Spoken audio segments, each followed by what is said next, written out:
C'était le 9 février 2019. J'avais déjà mal au pied depuis quelques semaines, mais je me posais pas trop de questions.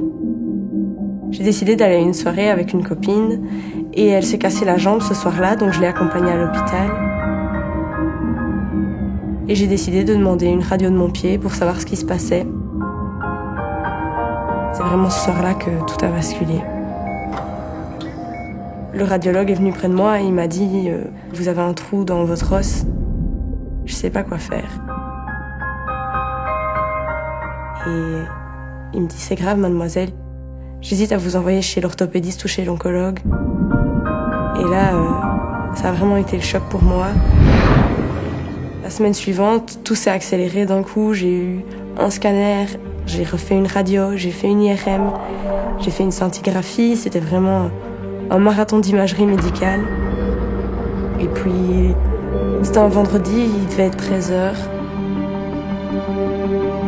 Ils m'ont dit que j'avais une tumeur.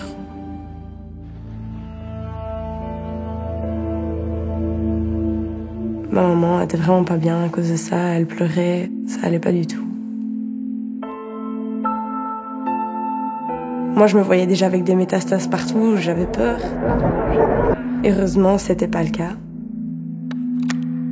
Qu'est-ce que c'était? Les médecins ne savaient pas, ils n'arrivaient pas à poser de diagnostic dessus. Du coup, ils se sont tournés vers d'autres spécialistes dans d'autres pays.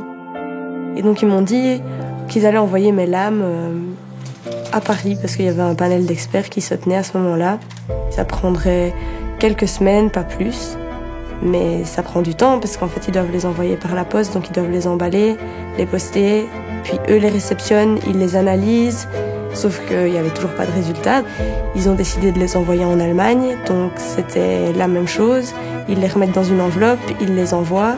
Et après l'Allemagne, je pense, il n'y avait toujours pas de diagnostic précis. Donc c'était de nouveau réenvoyer les lames aux États-Unis cette fois, pour encore un autre avis.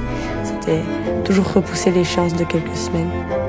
Et au final, on attendait. Et pendant ce temps-là, la tumeur, elle grossissait.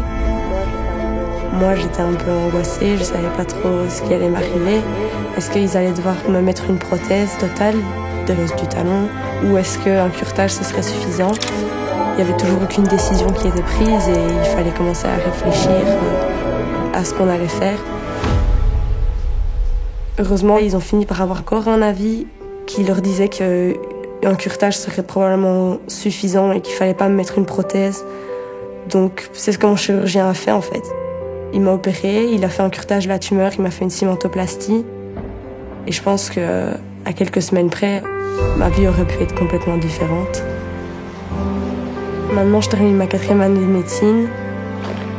La semaine prochaine, je m'envole en Albanie pour faire un trek avec des copains. Chose qui n'aurait peut-être pas pu être possible si j'avais pas eu les résultats au bon moment.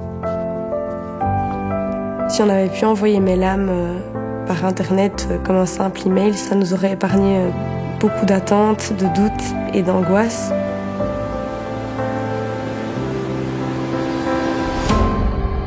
Je pense que vous pouvez réellement faire la différence.